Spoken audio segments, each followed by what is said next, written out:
In the last 100 years, men and women have covered more ground than was ever thought possible. In this first segment, we revisit the great moments that have shaped the first part of our century, beginning with the years 1900 to 1929. Horses were on their way out, autos cruise into our lives, women want and get the vote, great nations march to war, and the roaring stock markets of the 20s plunged the world into a depression. And so the 20th century begins with the electric light bulb and the first radio waves ever broadcast by mankind. Man's own voice, like a stone dropped into a still pond, ripples invisibly through the air, heralding 100 years of unprecedented change that would topple the pillars of 19th century convention and force the world to redefine itself. The moving camera, a new device invented by the man responsible for lighting this new era. Thomas Edison captures the look and feel at the turn of the century. Horse-drawn carriages, bowlers, and bustles define cityscapes, while trolley cars move the masses. In Europe, economic strife or political persecution lead many to risk all and take a chance on a voyage to America. The faces aboard those ships would turn into the new face of America, consisting mostly of Russians, Germans, Italians, Swedes, and Irish. The rich European heritage these groups bring with them will eventually be woven into the ever-expanding American identity. Ellis Island becomes the first stop for the newly arrived immigrants.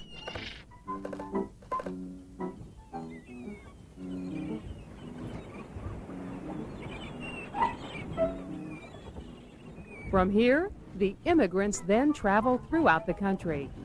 Many Germans and Swedes choose Chicago or the farmlands of the Midwest.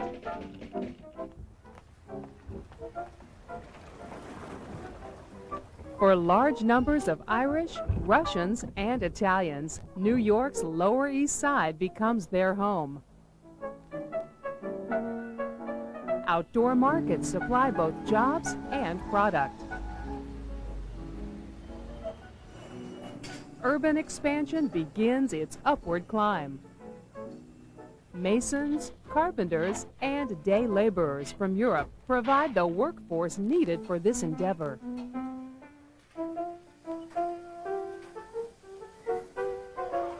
A massive project begins at the corner of 34th Street and Broadway. 1 square city block is to be excavated. Lacking the heavy machinery of today, it's done with shovel, pick, and the muscle of men. Each phase of construction brings the huge Macy Building, a landmark which survives today, closer to completion. But New York was not the only city reaching for the sky. New construction altered the skylines of Chicago, Detroit, and San Francisco. While New York builds up its skyline, the city of San Francisco is toppled by a devastating earthquake. Buildings crumble, and severed gas lines set the city ablaze. 700 people are killed, and in just a few hours, over 200,000 find themselves homeless. The city is shattered, but the people and the industries that built it are still standing firm. Thousands of displaced people move to Oakland. Many others stay on. Tent cities spring up in parks and open spaces. Food is passed out to the hungry crowds. Banks and businesses shore up the damage and adjust themselves while the cleanup efforts begin. Automobiles are still a luxury, but old-fashioned horsepower serves people well. Parched people and animals bear the heavy work of reconstruction. as precious water is brought in on ferries. Picking their way through the rubble, people continue on with the tasks of their everyday lives. Supplies are brought in by Army pack trains. It takes just a short time to restart the trolley cars.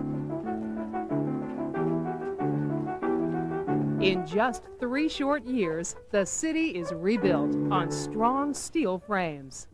By 1915, a brand new San Francisco plays host to the World's Fair.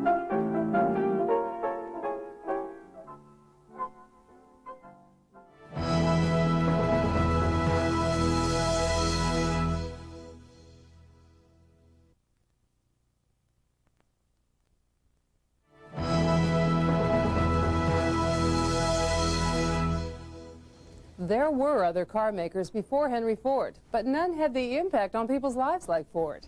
He revolutionized mass production of the auto. With his affordable car, the distances between people didn't seem quite so great. A new figure emerges from the new technological age, Henry Ford. While working at the Edison Illuminating Company in Detroit, Ford, along with several of his co-workers, began to develop his first gasoline-powered automobile, the quadricycle.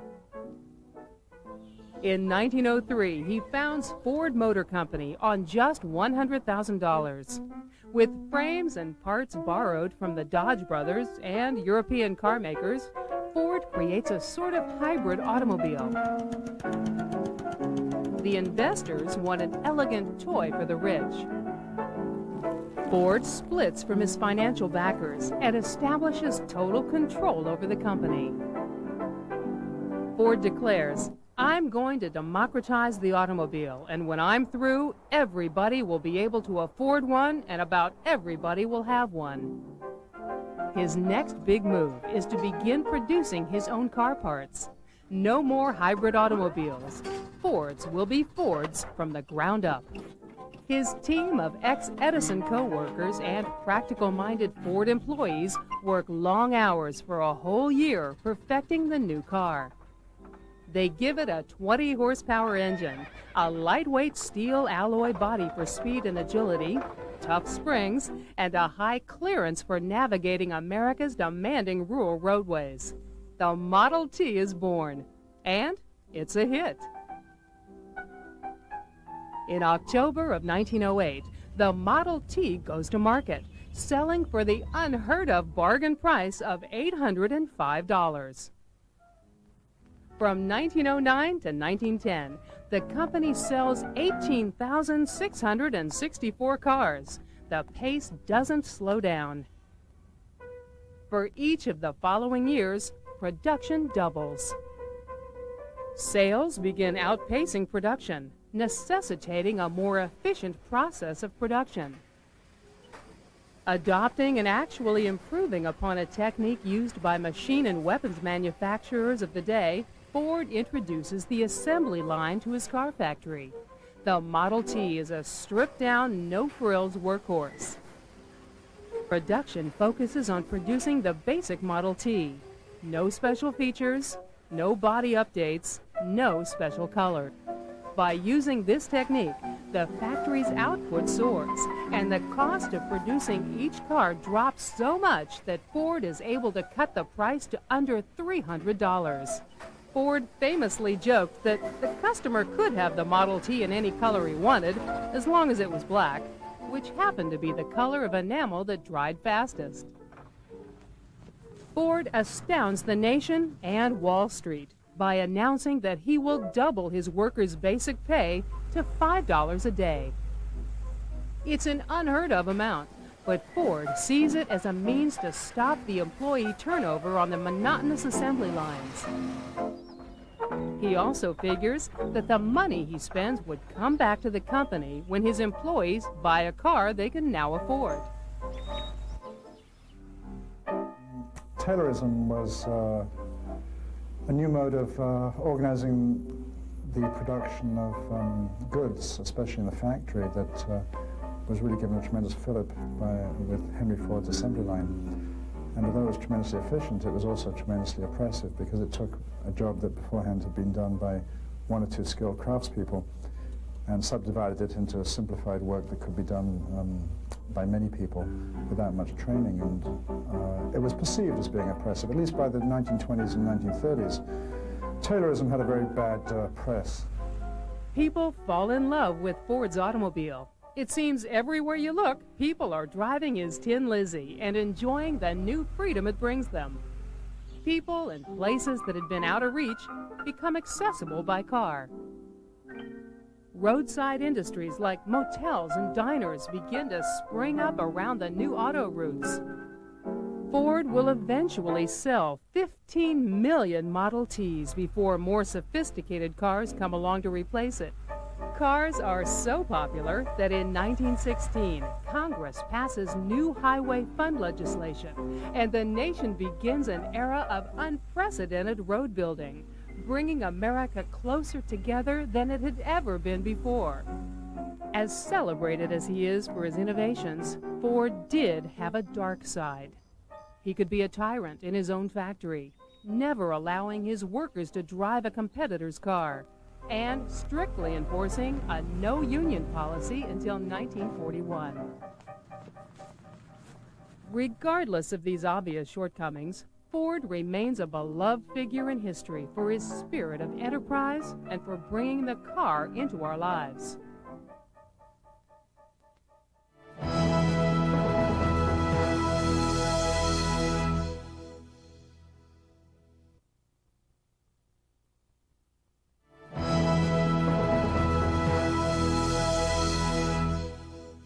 With the freedom given to them by their newly invented automobiles, some people explored the land, but others turned a restless eye to the new frontier, the sky.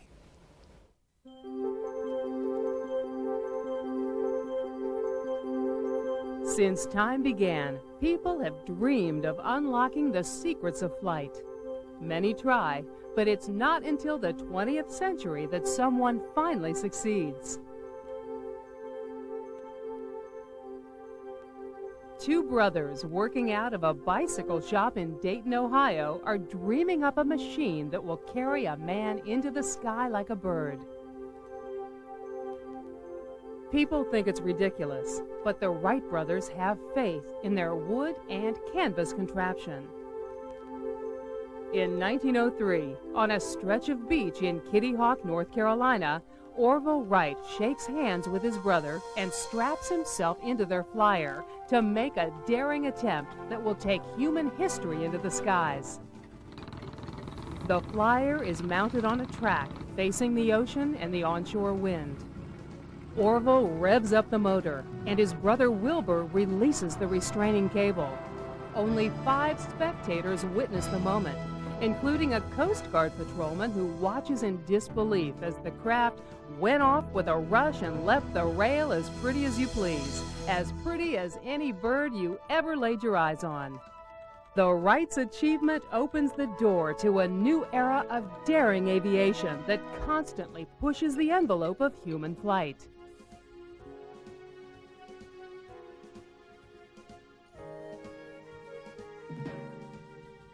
During the Great War, Zeppelins and airplanes come into play as tools of warfare.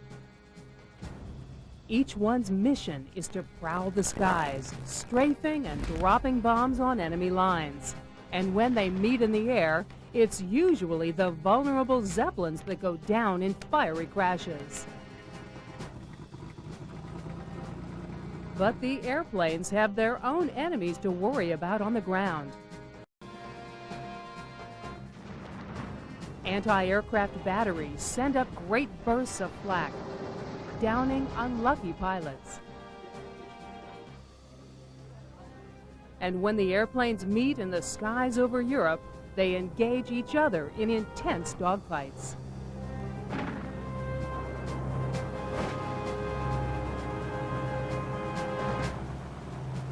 These fights, high above the battlefields, produced the first flying aces among the British Royal Air Force pilots and their German counterparts, like the infamous Baron von Richthofen. In peacetime, daring aviators risked life and limb to ensure that the new airmail got through. In 1927, Charles Lindbergh gears up for an attempt at crossing the Atlantic Ocean from New York to Paris. He stuns the world when his famous airplane, the Spirit of St. Louis, is spotted over the French capital. Lindbergh becomes an instant hero. Amelia Earhart follows, bringing women into the aviation record books. She's met with adoration from around the globe upon her return to New York City. Years later, she and her navigator would disappear without a trace during an ill-fated attempt to fly around the globe. Radio operators reported hearing her faint calls, but her fate remains a mystery.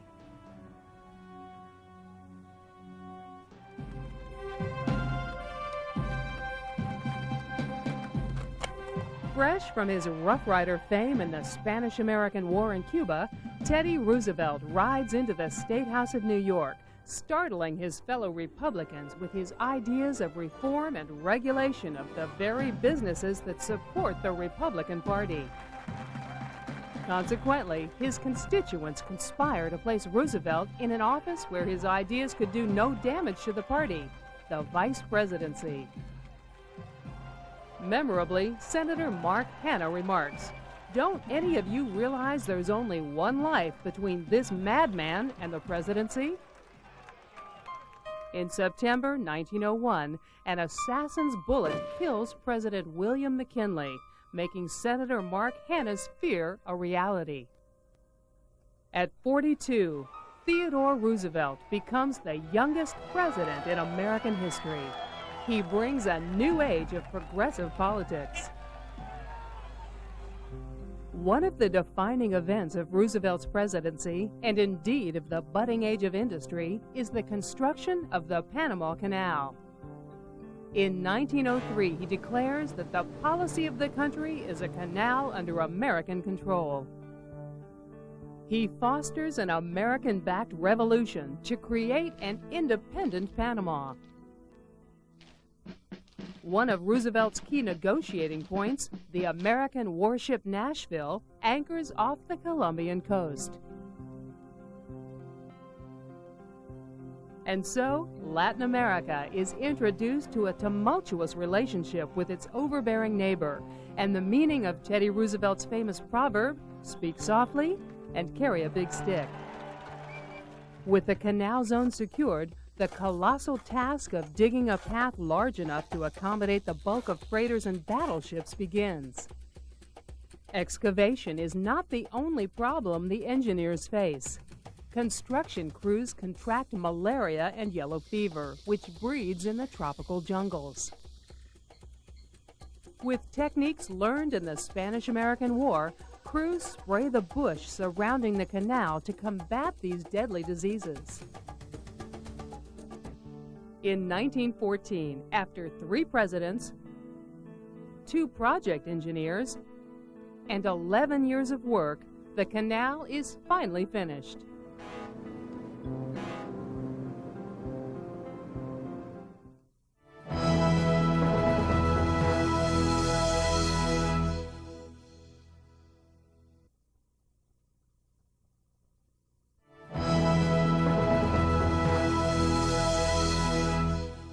Suffrage, franchise.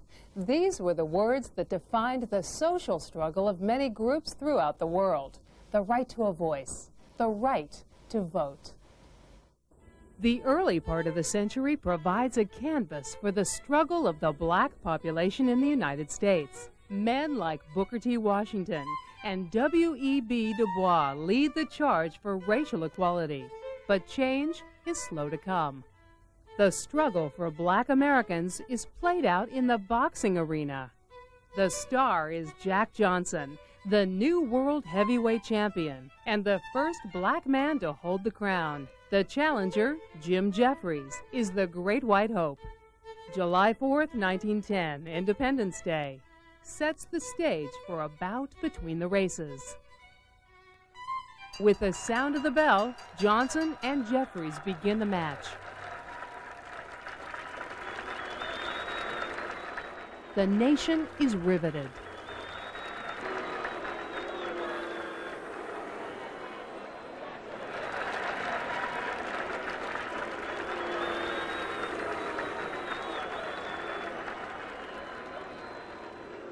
Johnson's confident and flamboyant style offends the mostly white spectators.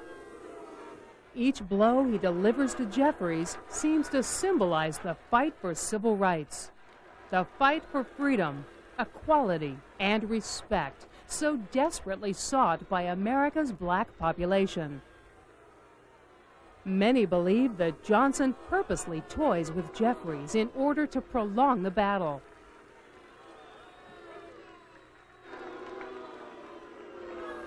The fight drags on for a full 15 rounds.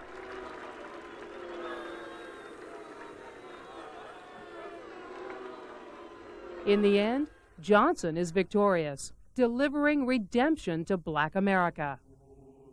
But Jeffries' defeat at the hands of a black man is too hard for many whites to accept. Riots break out. In their wake, 11 die, and hundreds are wounded.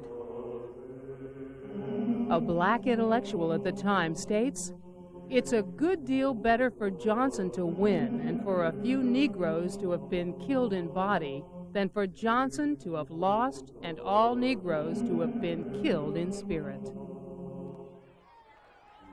Other groups challenge their position in the status quo. In England, women raise their voices, demanding that full rights of citizenship be extended to include them as well. These suffragettes use radical tactics to draw attention to their cause. They will commit arson, storm government offices, and chain themselves to buildings. Many who serve time for their offenses call themselves political prisoners, while others try to rally public support for their cause. Women in America take inspiration from their English counterparts and form suffrage groups of their own. The same radical tactics work in America too, and while it often costs the suffragists jail time and hard labor, these movements are successful at bringing women's suffrage to the forefront of politics. Several states actually pass laws allowing women to vote, but the ultimate goal is to have a law at the federal level that amends the term "we the people" to include both sexes. Women organize around-the-clock picket lines outside the White House, making the point to President Wilson that a growing group of voters hold him accountable for the lack of political action. Ironically, in 1919, it's Wilson's wife, Edith, who literally takes the reins of the country, making presidential decisions when Wilson is rendered an invalid by a stroke. Finally, in 1918, a woman is elected to Congress, and her first move is to put a constitutional amendment before the Congress. By August of 1920, Wilson sees that the tide is turning and backs the measure that becomes the 19th Amendment to the Constitution. It states simply that the right of the citizens of the United States to vote shall not be denied by the United States or by any state on account of sex. Women have the vote.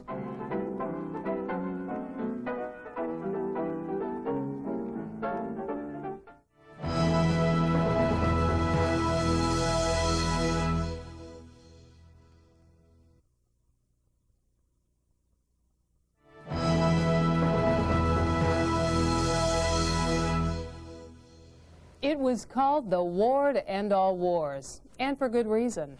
Over 8.5 million people died, more than 21 million were wounded, and 7.5 million taken prisoner or missing. And perhaps the most astonishing number of all, 63 million men were mobilized to fight the war, more than half the population of America at that time. The assassination of Archduke Francis Ferdinand of the Austro-Hungarian Empire is frequently cited as being the cause of the Great War.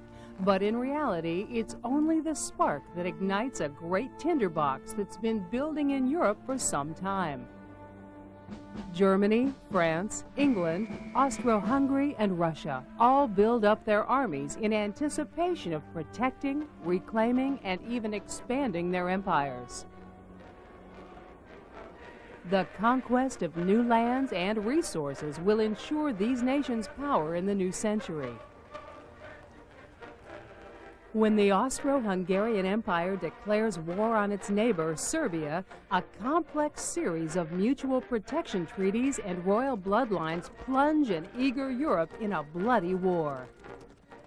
As the dominant Slavic power in Europe, Russia comes to Serbia's defense. It prompts declarations of war from Germany on Russia and France. England is bound to protect France and Tsar Nicholas as a descendant of Queen Victoria. Ironically, so is Kaiser Wilhelm. And so, battle lines are drawn, pitting the central powers of the Austro-Hungarian Empire and Germany against the allied powers of France, England, and Russia. A stalemate of trench warfare begins in France at the Battle of Marne. Each side suffers an unbelievable 500,000 casualties. It's a 19th century style of battle using modern 20th century weapons. Lines of soldiers charge the enemy trenches in waves of thousands, only to meet a vicious hail of bullets from machine guns. And those who escape the guns are engulfed by clouds of poisonous gas. The loss of life is staggering, and ground gained by either side never seems to amount to more than a few miles. The carnage plays out again and again in stalemated battles at Verdun, Argonne, Somme, and Gallipoli. From America, President Wilson tries to mediate peace between the powers, but neither side shows any signs of letting up.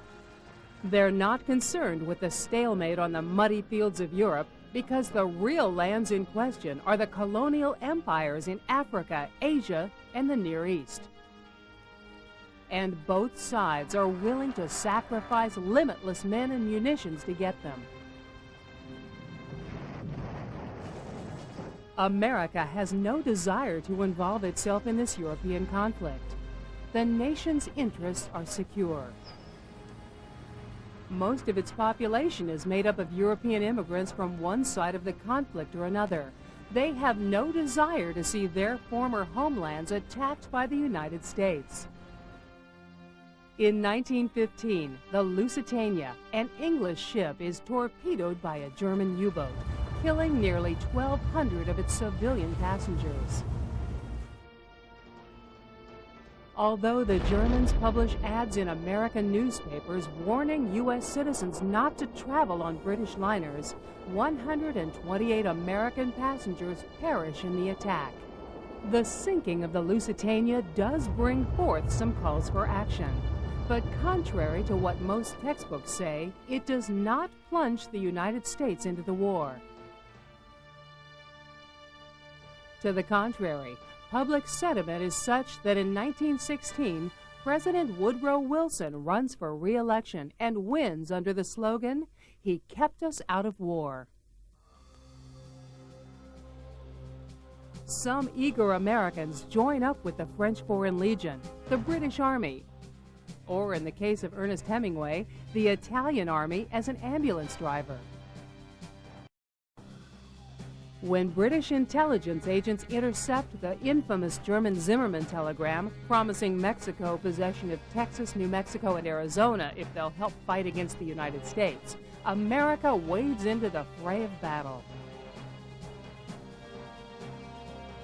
On April 2, 1917, President Wilson stands before Congress asking for war.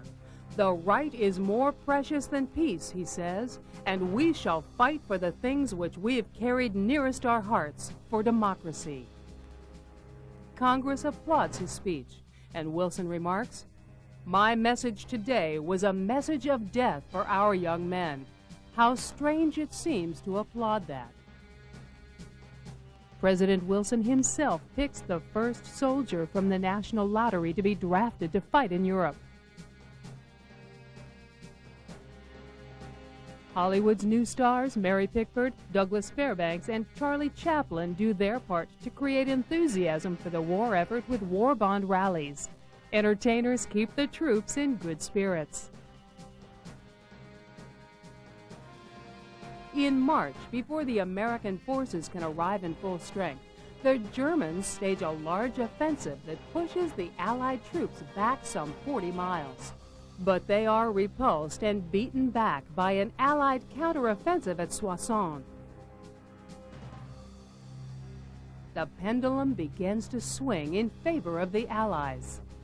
By September, Allied troops, including nearly 900,000 American soldiers, mass for the last major battle of the war. The British punch through the Germans' defensive Hindenburg line, and the Allies are on their way to the Kaiser's front door.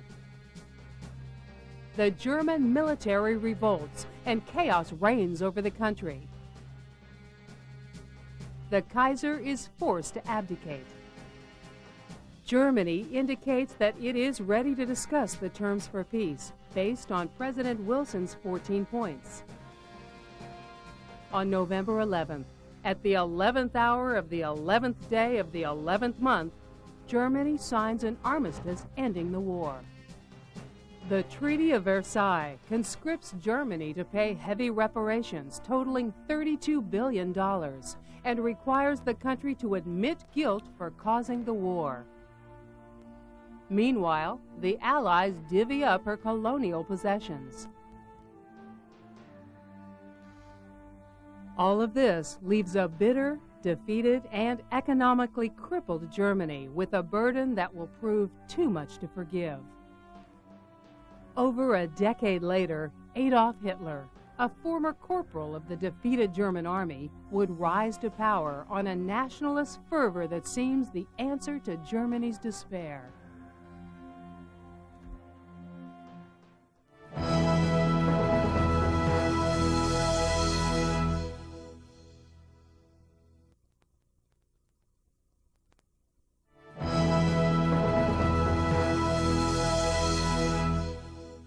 The Russian Revolution was a pivotal moment, not only for the first part of the century, but for the century itself. Building on the philosophy of Karl Marx, a small group of revolutionaries called the Bolsheviks staged a major coup that steered communism on a collision course with the democracies of the world. The most important political event of the beginning of the 20th century was probably the Russian Revolution. Before World War I, no one foresaw the collapse of Tsardom, and Lenin certainly didn't foresee the collapse of Tsardom before World War I. I mean, there are quotes from Lenin in 1913 saying, "Gee, this doesn't look at all good," and he was in Switzerland a lot of the time, and I just don't think anything's going to come of all this. Now, the Allies, as you know, helped engineer the collapse of the Tsar in March or February of 1917. With ever-expanding cities and industrialization, many societies have become close-knit indeed.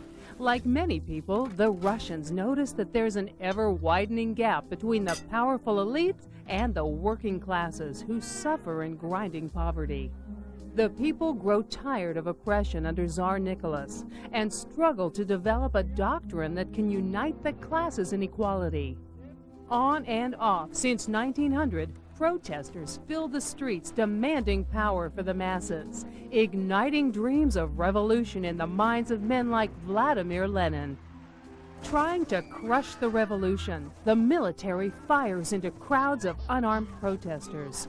But this only unites the nation in smoldering discontent. World War I was certainly the catalyst for the Russian Revolution.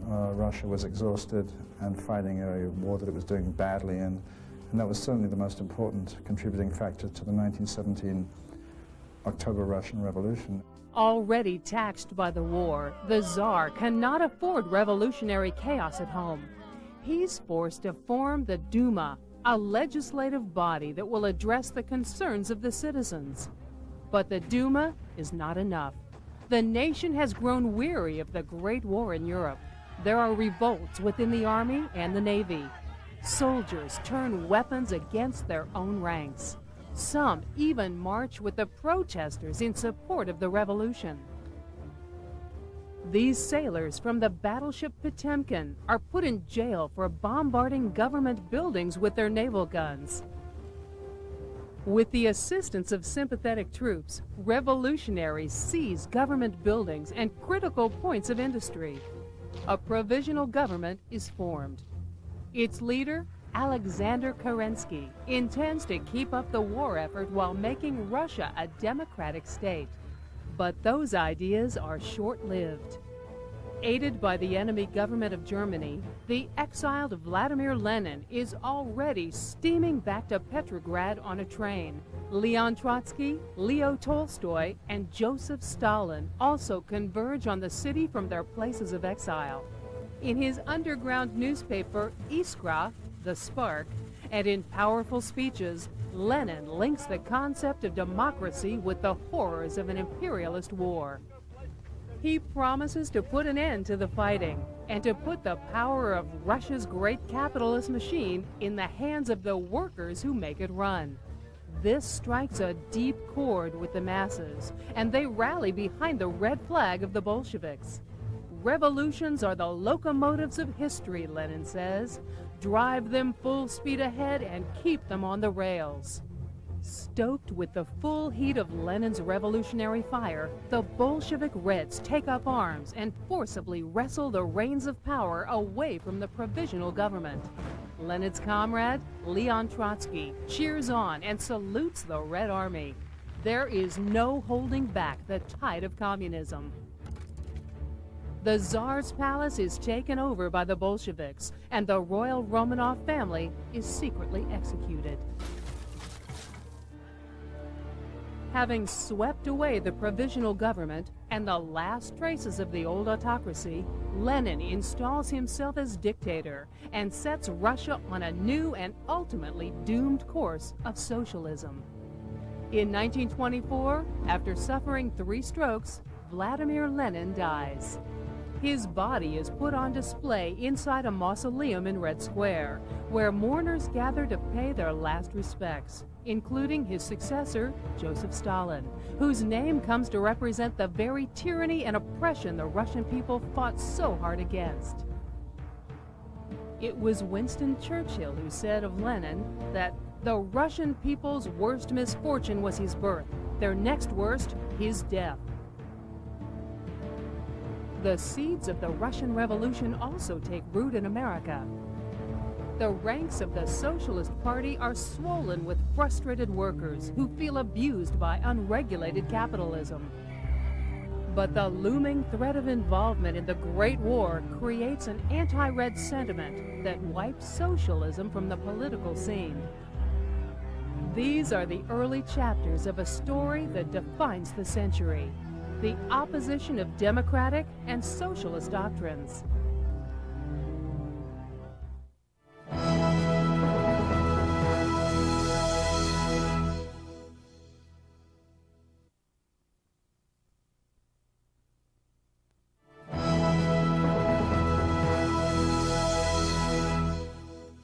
After the horrors of World War I, people seemed to want to forget.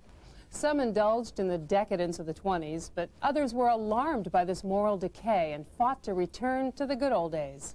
The result? Prohibition. Whether in good times or bad, people always manage to have fun. The weekend has become a time to unwind, and crowds flock to the comedy and adventure of the silver screen. D.W. Griffith shows one version of history in his film, Birth of a Nation. Other Griffith films make Mary Pickford the world's first movie star. And Charlie Chaplin's lovable little tramp endears him to the world. Even out of costume, these two can't resist performing for the camera. Leading men and women of the movies become popular icons.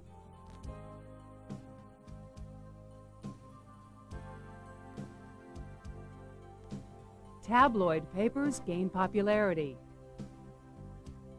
And to add even more sensation to the stories, articles often feature the public's favorite stars.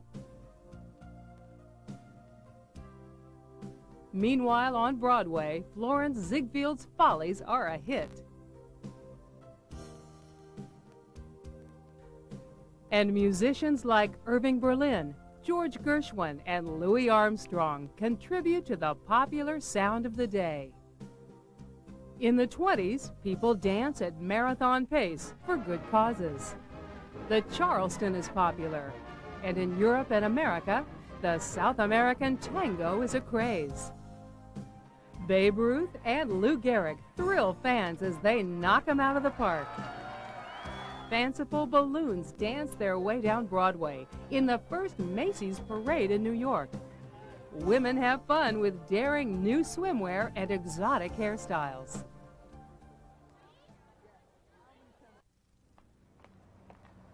There's a sense of political apathy and a disregard for conventions that alarms conservatives.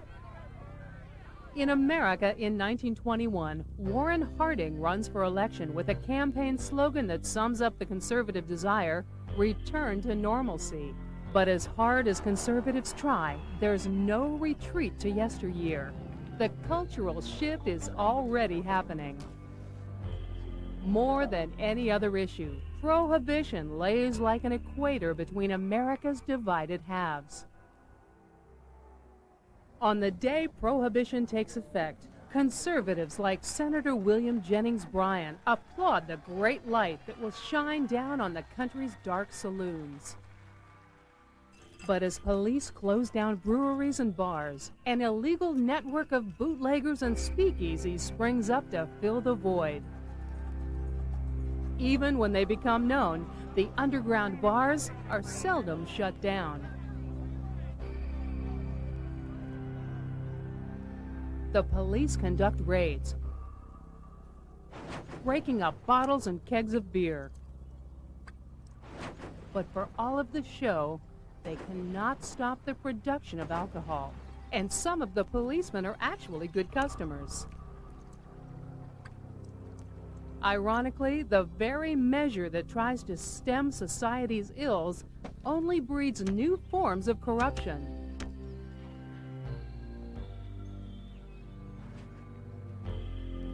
Gangsters come of age. Al Capone finances an empire on the sales of illicit liquor.